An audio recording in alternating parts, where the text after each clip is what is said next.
Okay, everybody, today we're going to do update, I believe it's 13, and I have my Ford garb on because I wear this shirt when I work on the car, and we are going to change the oil on Lisa today. I'm not going to bore you with that, but I need to change the oil on Lisa today, and then we're going to take a look at the building outside, and also the very minor changes that I have made to the track plan. Again, I keep modifying it to, I keep staring at it, and I keep thinking of things and scenarios of running and stuff, and keep making changes to it. But we'll cover that when I go in and do another little update on the layout plan. So I'm going to get changing the oil on Lisa, and then when I get back inside, we'll see what the plan looks like, okay? Okay, gang, I know this is on shaky cam, but I would like to take this opportunity to tell everybody, all the fathers out there, to have a happy Father's Day, since I'm making this on Father's Day. My birthday was yesterday. Robin, I can't even tell you how spectacular Robin planned out the day yesterday for my birthday, and I'll get into some of that in just a minute. But it was a great birthday day. It's my 70th birthday, so I can't say enough about how well she had planned the day and how well the day went and how amazing it was for me. A lot of that stuff is personal stuff between the grandkids and I, and my son and I, and his family, and us. But I will share a couple of things with you. One thing I want to share with you is something that Robin got me that is going to go right up there. Let's get to that. Okay, as if the shed isn't enough of a birthday present for me, Robin, in my birthday card, informed me that she has gotten a hold of a lady up in Hatch, New Mexico. She actually lives in TRC, but they have a farm in Hatch, and she is having a sign made for right up here, right where the trim goes. It'll go end to end on the trim and go between the upper and lower trim there. And it is going to be plasma cut out of a piece of steel, and on one end it will have a Zia symbol, and on the other end it will have a horny toad, and in the middle it will have ACT Railroad on it, all plasma cut out of a piece of metal, and it'll go up over my shed door. I thought that was a pretty good idea. The woman has not been able to complete it before my birthday, simply because with their farm, it is alfalfa harvesting time for them up there, and they are harvesting alfalfa. And when they get done with that, and I would never fault an American farmer, she will get back on my little project and make my sign for me with her plasma cutter. Okay, everybody, we are back out here in the shed. Nothing new here, except that I have taped my new rendition of the layout on the floor here, and we can move this back about a foot. I left a foot there for maybe some scenery and stuff. Depends on how the scenery works out. And then I have changed the plan here. I have actually curved all this stuff around in a more tight curve and back to move this whole line back quite a bit. So, but you get an idea of, let me walk around here, and you can see how wide this is if I'm walking through here, and how wide of an area it opens up into here. You can obviously see everything or compare everything on the plan to this. Even if I stand right on the edge of what would be the fascia, you can see that I can come, even leaning over without standing on a stool, I can come within about a foot of reaching the corner. Reaching the sidewall is no problem from here, and reaching the sidewall from over here, if I wasn't twisting around with the camera, is not a problem. So I don't think that these corners are going to be a problem because the fascia will be, the backdrop will be curved around the corner. So, and then this juts out here for where the depot will be. I think on the plan I've made a couple of changes to that too. But nevertheless, this is in general how the space will be. So now you can see the area, the relatively large area that I have when you come in. No word on inspection yet, and I won't bore you with this anymore, but there you go. And I came out here today because it's like 10:30 and it's still under 80 degrees today, so it's relatively comfortable in here. Okay, gang, here we are, or here I am, and I guess you're here too, revisiting my re-looking at the plan again. As of right now, I had extended this all the way out to here, and I think you already saw that on the tape marks that I had on the floor of the shed. I can take and move those back to here and give me about an extra foot of space here. But it would be nice to have some scenery here. We'll see how this space works out as far as a chair. Maybe I'm just being too greedy with chair space. But nevertheless, this area right here is up for modification when the layout is built. Another thing that you will see immediately probably is that I took these, this is still 28, but then I added an 18 in there and then a 13, and I cut this corner right back around very sharply. Well, not very sharply. I think it's a 15, a 13, and a 12, you know, consecutively there. But I brought these tracks back in to this point and simply did that to give me more space here. Because right now I go out there and I look at the tape on the floor, and I don't know if I have enough room to meander around in there like I want to be able to. Space to lounge and stuff in there as I want to.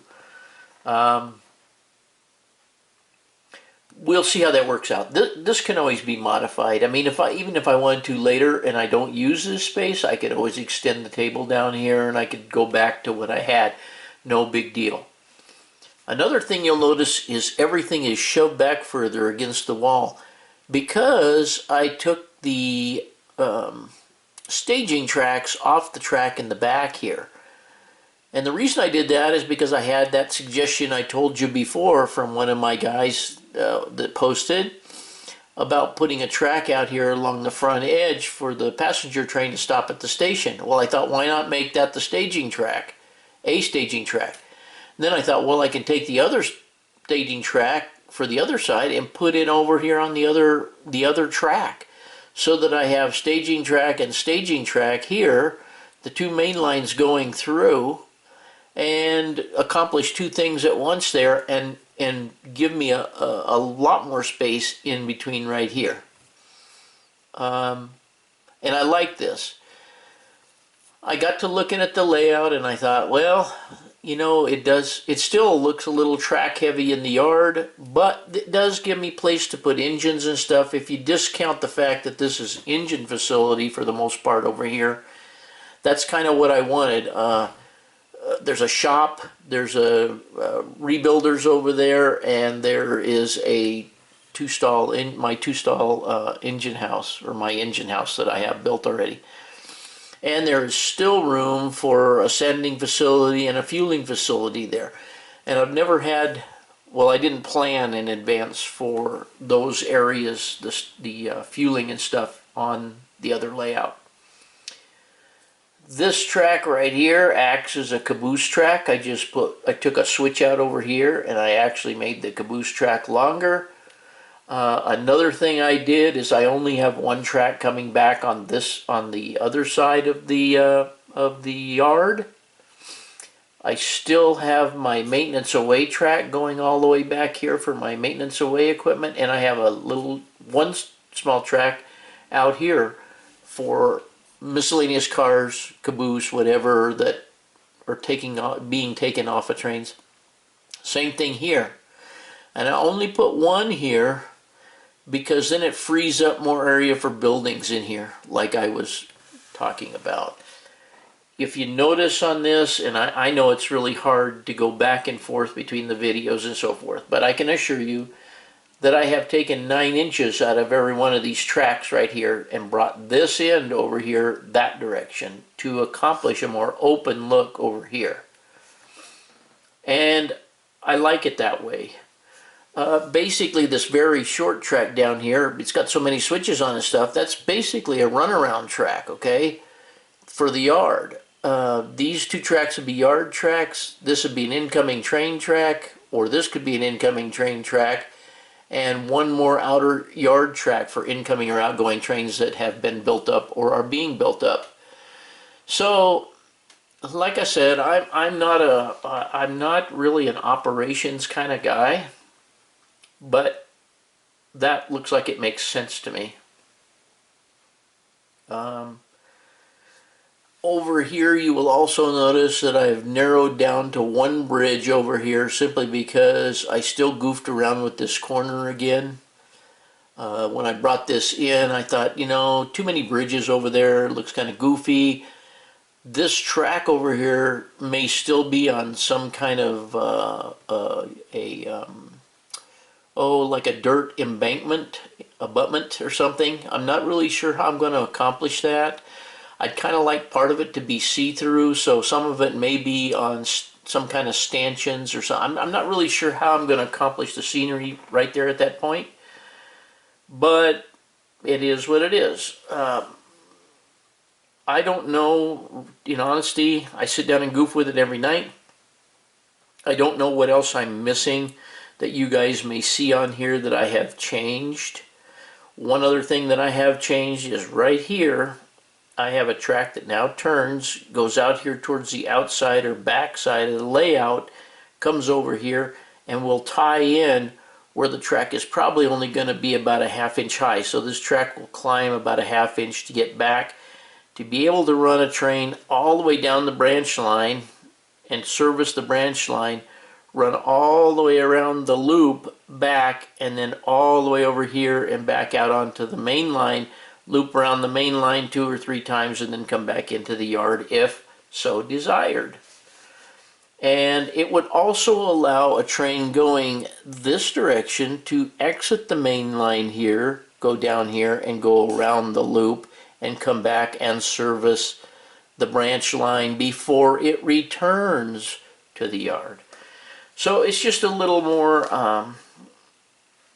that can be goofed with, all that can be goofed with. One thing I've already been looking at and I haven't made any adjustment to is taking this track here and trying to put a little more curvature in this, maybe one more curve in here, and bring it down very close to this branch line track.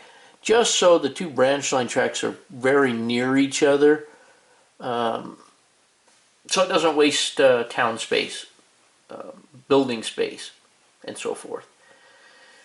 So, that being said, you can see that I now have, with the design as this, I didn't put a ruler in here, but I know that this is a little over 25 inches, maybe even 27 inches right here. This is obviously 85 inches, and this is almost 85 inches from there to the doorway.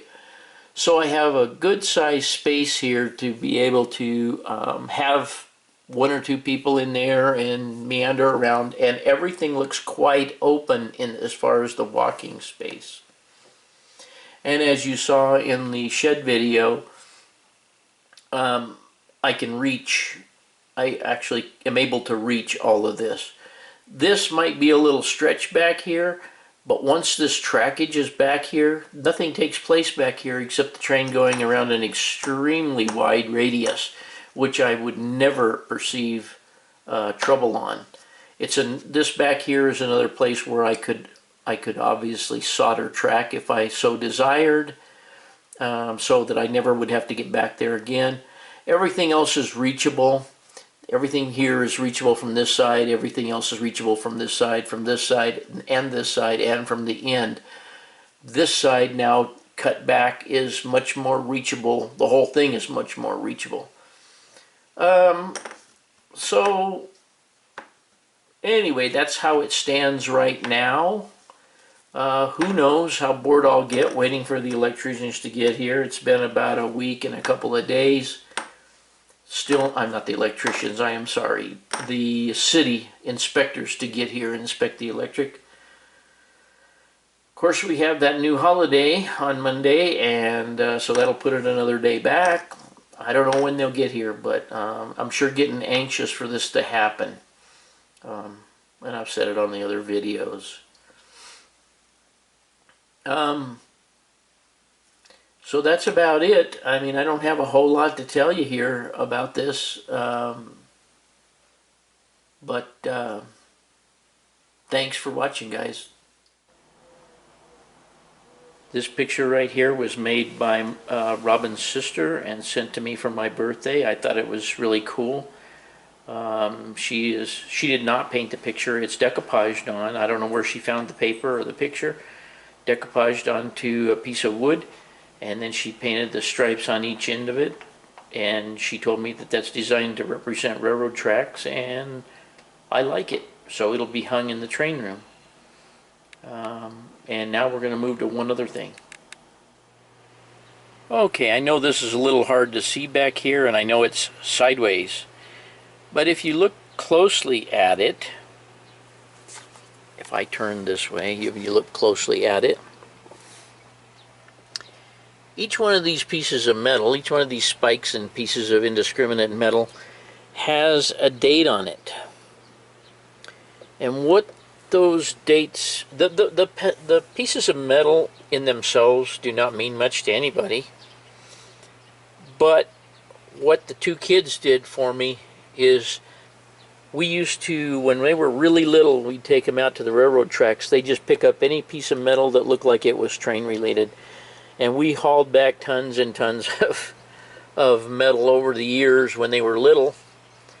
And Gavin and Ryan went through all of my old videos and documented these dates that are on these pieces of metal, and those dates coordinate to dates which they know when we went out someplace to look at trains and who went, whether it was their Nana and I and both of them, or one of them, or just Gavin and I, or Gavin and Ryan and I. I mean, he has a paper that has all these dates on it and knows where we went on those dates and how many of us there were. And it's all set in this shadow box, and this is probably going to remain one of my prized possessions and will be hung in a prominent place in the train building. And it was all I could do to keep my composure last night when the two kids were explaining to me the purpose of all of this. I'm always going to cherish it. But that was their gift to me on my 70th birthday. Okay, gang, I'd like to thank you guys for taking a look at this video again. It was another short one, just because there's not a whole lot to show you, because I can't get the city off their hiney. But you can't speed up the wheels of progress, so this is the way it is. Lisa's ready to go, I'm ready to go, and hope to see you guys on 14. And as usual, thanks for watching.